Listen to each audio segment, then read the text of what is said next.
right? So last time we talked about some of the synchronization problem between CPU and GPU, right? So we mentioned GPU is actually is an independent computing device to CPU. So they are supposedly to run independently, so we can utilize both computing power at the same time. So most of the CUDA codes or CUDA APIs you code from the host are asynchronous or non-blocking code. Okay.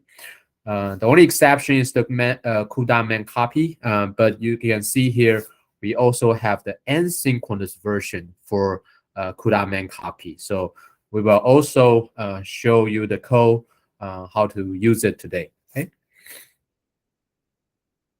All right. So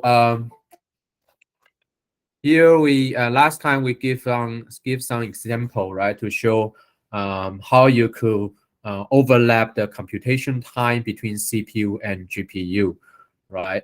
And of course, the most important thing is you have to make sure there's no data dependency between the two, right? Otherwise, your results will be incorrect. So so that means, in contrast, sometimes we do have to insert some synchronization code between CPU and GPU in order to resolve the data dependency. So that's why it's so important for you to know which API is synchronous code and which API is not, because then you can decide whether you need to insert your own synchronization point between the two, right? And here are some synchronization code, right? There are more, but we just show you a few, and you probably can find more from the CUDA API reference. And you can see the first one is to block the CPU thread until all the CUDA codes on the device is completed. And the second one is from the context point of view, means that it will block the threads until all the CUDA codes is completed that is issued from the thread. Okay? And the third one is string based, and so it block the CPU threads according to some specific CUDA string. And we will introduce what is a CUDA string in the later lectures. Okay. And finally, at the end of last lecture, we talked about the event synchronize, right, which is the most flexible way to insert a synchronization point, because you can insert it at any place by recording an event in the code. Okay. So we give you a couple examples. You can check the example here to make sure your understanding is correct. Okay, so like this one is device synchronous, right, on device 1. So that's why the CPU method cannot start before any CUDA code is issued to GPU 1. Okay. And in the example, in this one, we block the threads from the context perspective, right? So that means we will block the CPU method until all the CUDA codes are issued from the threads, no matter which device you issue the CUDA code. Okay. Right. And the last one is the CUDA event. And so you can see you have to create the event, and you have to record the event before you synchronize the CPU threads to the event. Okay.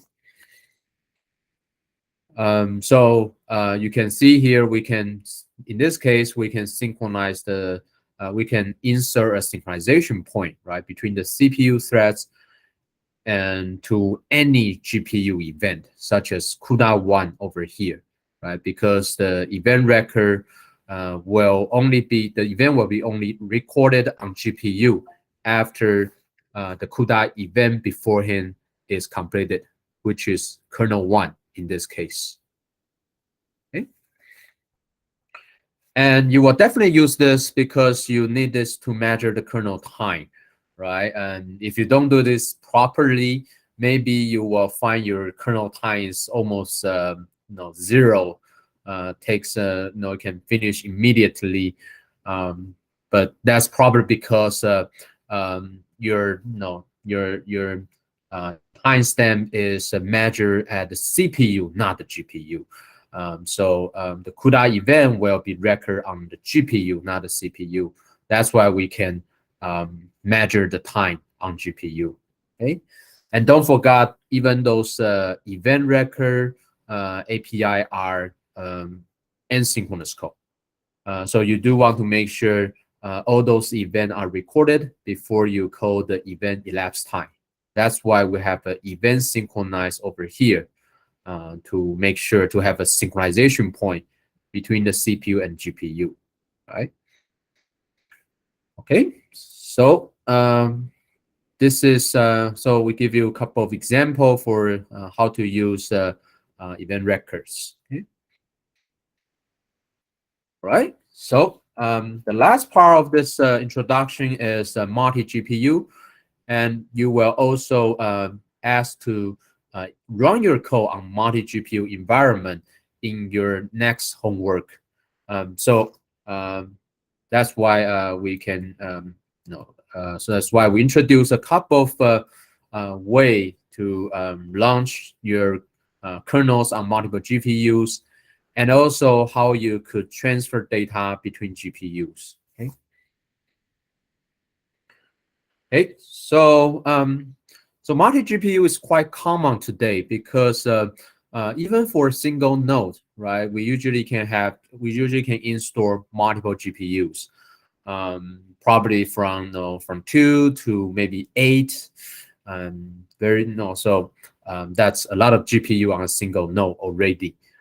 So you can, of course, so you can create a thread to manage a GPU, or you can you can just use one single CPU threads to manage all the GPUs, or you can create one thread per GPU, right, to manage the device. And so most of the time we try to have the one-to-one mapping between the CPU thread and the GPU thread, or the GPU device, right? Because it's probably more clear in your code, right? And so you can when you need to coordinate between the GPU, you can directly coordinate between the CPU threads. Okay? And sometimes people even try to map multiple threads, multiple CPU threads to a single GPU, because GPU is much faster than CPU. So in order to balance the computing load between the two devices, we might want to utilize multiple CPU cores, right, to achieve higher performance. And so we can have a better balance between the two. That also could be the case we've seen from some of the GPU application. Okay? And finally, of course, you can access multiple GPU across multiple nodes.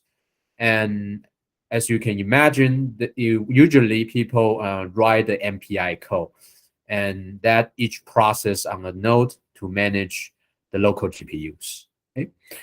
So since you're already quite familiar with the parallel computation on CPU, so you can see we basically combine those CPU parallelization code with the CUDA code together in those heterogeneous computing applications as well. Okay. All right, so we have some example code for you, and you can see, for example, if you just want to use a single thread to manage multiple GPU, then basically that's the code you saw before. We will use the CUDA set device to switch the mapping between the GPU and the CPU thread. And remember, basically, this is controlled by environment variable. Okay, so after you change the setting, then all the statements or all the API, all the CUDA events you issued will be submitted to the device you set it.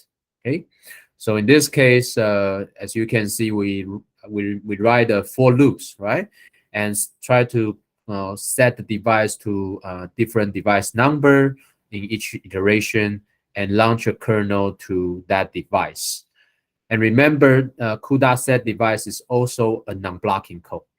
Basically, for CUDA, you can assume, as I said, all the APIs are non-blocking code.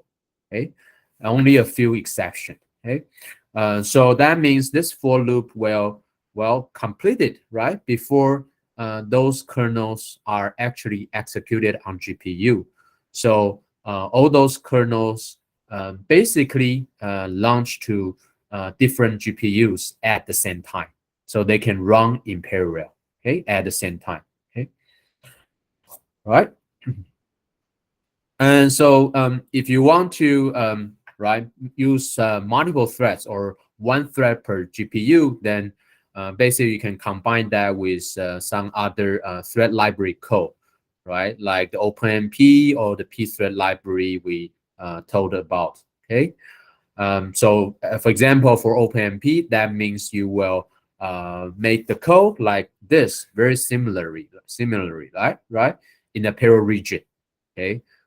So basically, you will generate a pthread code pretty much like this, but each thread created will make its own code to CUDA set device and launch its own kernel code. Okay.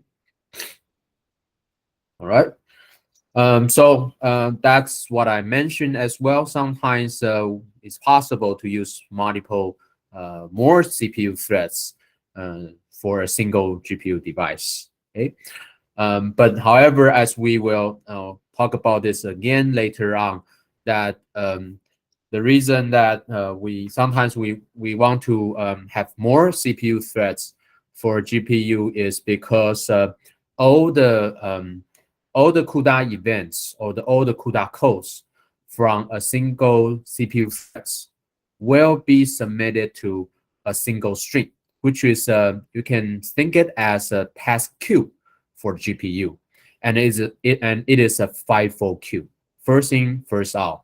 So those tasks will be serialized on GPU. If you want to have multiple kernels run on GPU concurrently, either you need to have multiple CPU threads, or you need to use the thread, or you need to use the string technique we're going to introduce. Okay, if you use multiple string, that means because each thread corresponding to one GPU string. Okay, so if you have multiple CPU threads, it is like you have multiple queue, right, for GPU. So all those all the tasks on all those string or queues, they can be executed concurrently. Okay, so that's why that's one of the reason. Another reason we want to create multiple. We want to have multiple CPU threads on a GPU, so we can launch multiple kernels on GPU and running at the same time. Okay. And if you only have one CPU thread, then you're going to use the other CUDA API to create string for a single thread. So either way, if you want to run the kernel concurrently, that means you need to have multiple GPU string. Okay. All right. So well, here is the code for OpenMP, right? So you can probably use it in the lab or in your homework assignment. And for running your code across GPU nodes, basically it's the same as the MPI code. So exactly the same as what you have know how to know, like your homework one, right? And so, of course, each process can map to a single GPU as well. Okay.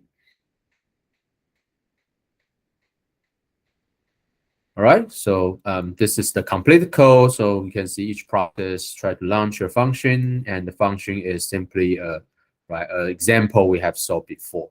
Okay. Okay. And finally is how we can share the data between GPUs. So there are three ways to do that. And the first way is the baseline, right? The baseline is explicit copies by host. Okay. So in this case, as you can see, we have two GPUs, and we assume they are installed in a single GPU node. So they are connected by the PCIe bus. Okay.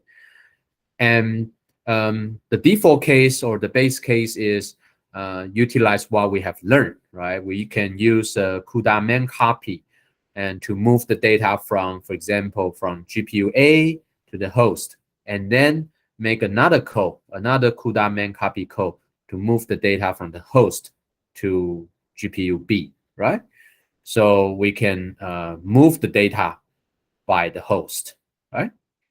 And you can see this data transfer path is very long, right?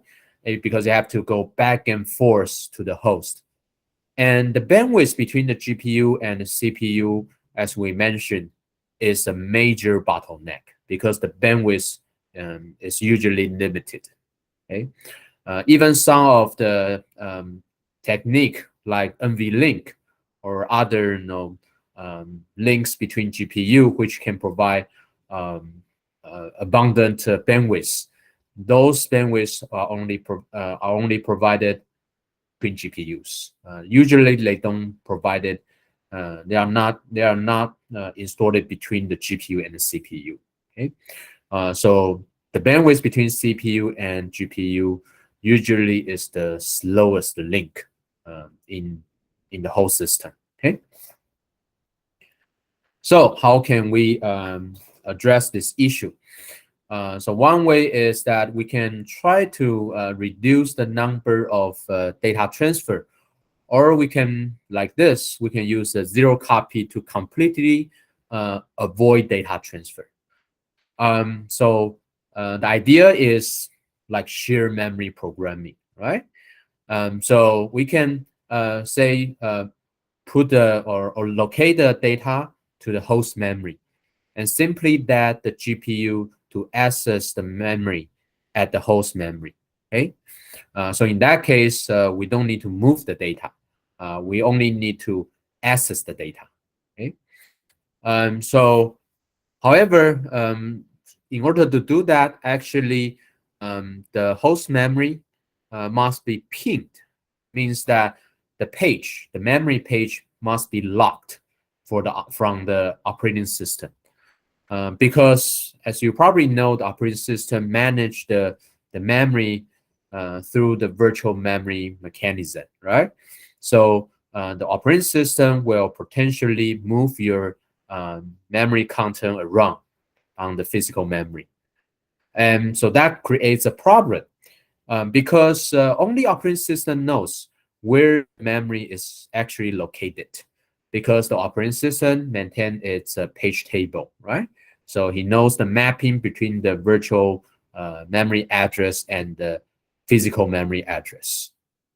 However, the GPU knows nothing. So that means GPU, in order to access the data, it needs to communicate with the CPU. It has to make the system call and talks to the operating system in order to access the data. So that's a problem because CPU is much slower than GPU, and making the system call is very slow. Okay, so in order to avoid that, we will have to pin the memory on the physical memory, pin the memory content on the physical memory, so that the physical address, the physical memory address, can be returned to GPU or hold by GPU for memory access. So after you do the memory binding, the address binding, the GPU can access the host memory at any time without contacting or at least without making the call to the operating system. So that's why the GPU can access the data alone. Okay. Okay, so in that case, right, we don't need to move the data, but we still suffer from the slow memory latency between between the host memory and the GPU memory. Okay, so as shown here, how can we pin the memory on the host memory? There are actually a couple ways to do that, and we introduce 2 ways over here. Okay, and the first one is actually the regular, right? That's what you have known. How you it's probably how we allocate memory on host, right? Through the malloc API. Okay, this will allocate the memory on the main memory. However, it will not pin the memory because we do want to use the virtual memory to optimize our system performance, right? So in order to pin the memory through CUDA API, we can make the CUDA malloc host code. Okay, so this has the same effect as malloc, which try to allocate you can see try to allocate a memory on the host memory. At the same time, it will pin the memory like we need it. Okay, so the default behavior of this API is to allocate a pinned host memory. Okay, the other way to do that is called the CUDA host allocate. Okay, so this is a more flexible API or more powerful API because you can see not only you try to allocate a host memory, it allows you to configure some flex on how to allocate the memory. There are a couple of configurations, and 2 of the configurations we needed for 0 copy are the CUDA host allocate mapped and the CUDA host allocate portable. Okay, the CUDA host allocate map is the flag to pin the host memory, while the CUDA host allocate portable is the flag to indicate the host memory address can be bind by multiple device or multiple GPUs. Okay, and for 0 copy, we need the second flag, right? Because if the memory needs to be transferred between device 0 and 1, that means both GPU needs to bind their device memory address to the same host memory address. So we need an address on the host to be portable. Okay? So you can see the CUDA malloc host, although it can provide the pinned memory, but it cannot provide the portable memory. So for 0 copy, actually you have to use the second allocation API, the CUDA host allocate. You cannot just use the CUDA malloc host alone because it does not provide the portable the host memory. Okay, so by default that means only one of the device can bind to the host memory. So that is needed for the asynchronous memory copy, as we will show later on. But for 0 copy, you need both, not just the pinned memory. Okay, and don't forget all those API returns the host memory pointer. Okay, that is a host memory address, not the device memory address. Okay, therefore you can see the complete implementation for 0 copy. First of all, we have to allocate the host memory, which is pinned and portable.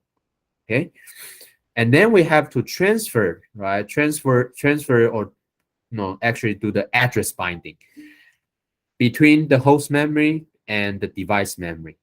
Okay, so therefore you can see here we have the host memory pointer, right, allocated or returned from this API, and we declare another device pointer, right, and we try to bind the two address together.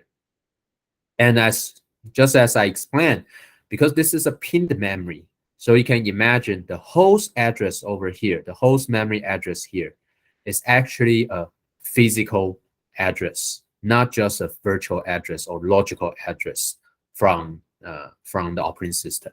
Okay, and so that's why you can operate on the device memory, and it will automatically translate that address and operate on the host memory, on the corresponding host memory.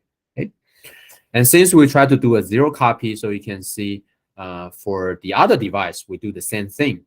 Then for the kernel in those device, they can access the same memory content through their own device pointer. Okay, so this is what happened for zero copy. Okay. All right. So so zero copy can improve our performance in some cases, but not always. And the main reason is because the memory access time between the GPU and the host is still pretty slow, right? Although you don't transfer the data, but you still have to fetch the data from the host memory. Okay, so if you only access the data once, then zero copy probably can reduce your overhead comparing to the explicit memory copy technique we mentioned at first, because at least you don't try to copy the data, right? However, if the data have to access multiple times by each GPU, then you probably should still just copy the data, move the data from the host or from the other GPU to your own GPU device, so that you can further load them to the shared memory, so you can be much faster. Okay, so it really depends on whether the data is accessed once or accessed repeatedly. Okay, all right. And finally, we will talk about the peer-to-peer memory copy. Okay, so this is definitely the fastest way to transfer the data between GPUs. As a matter of fact, peer-to-peer memory copy means that you can directly move the data, right, from one GPU to the other GPU without, not just without involving the CPU, but also usually you can your data transfer path does not go through the host like the one introduced before, right? So as we mentioned, for those GPU vendor, usually they provide some other techniques or even their own bus to connect the GPU to provide much higher bandwidth between those GPUs. So if you use a peer-to-peer memory copy, you can take advantage of that, not just bypass the CPU, but also take advantage the much higher bandwidth available between the GPUs. Okay. All right. So so to do that, you can see you can call the CUDA main copy peer or the CUDA main copy peer nsync. Pretty much like CUDA main copy, right? So you have the synchronous version and the asynchronous version. And all the arguments are very similar, as you can see. The only difference is, of course, the source and the destination memory address have to be, both of them have to be the device pointer. You cannot have a host pointer in here. Okay. All right. So that's pretty easy to use, but of course you have to have the more, probably the later version of GPU and the higher version of GPU driver to support this peer-to-peer memory copy. Okay. All right, and this is the sample code for peer-to-peer memory copy, and you could try that on our GPU server, as you know, if you like, and you can combine the knowledge we told you, right? You can measure the time by record event, and you can compare how how much performance you can gain from peer-to-peer memory copy, okay, comparing to, say, the explicit memory copy through the host. Okay? All right, so that's it for the GPU introduction. I think now you can not only know how to run your code on a single GPU, but also run it on multiple GPU and optimize the performance on multiple GPU. Is much more difficult because of the data transfer delay we mentioned, right? Although we have those peer-to-peer memory copy technique, but still the memory bandwidth is still slower compared to the internal, right, memory bandwidth within the car. So of course, multiple GPU usually cannot achieve ideal scalability, right? Because again, because of those communication overhead.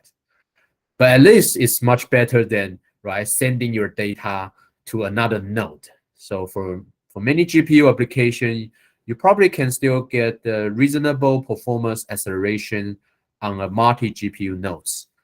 But you will be even more difficult, right, to achieve scalability across GPU nodes. Okay, that's why I think that's why the reason, right? You can see the development of those GPUs is to try to provide you much larger memory space, right? And also to increase the internal memory bandwidth within the GPU, and then they try to improve the bandwidth between the GPU, and finally they try to improve the bandwidth across GPU nodes. Okay, and you can see the network bandwidth, or the data transfer bandwidth, is so important. That's why the NVIDIA, right? NVIDIA bought the Mellanox company, right, which is the leader for the network, network cables, network communication, right? They have the solution for infinite band. So combine the two. Only after you combine the two, then you can really expose the power of GPU to those parallel application. Okay? Okay, so that's it for the introduction of CUDA.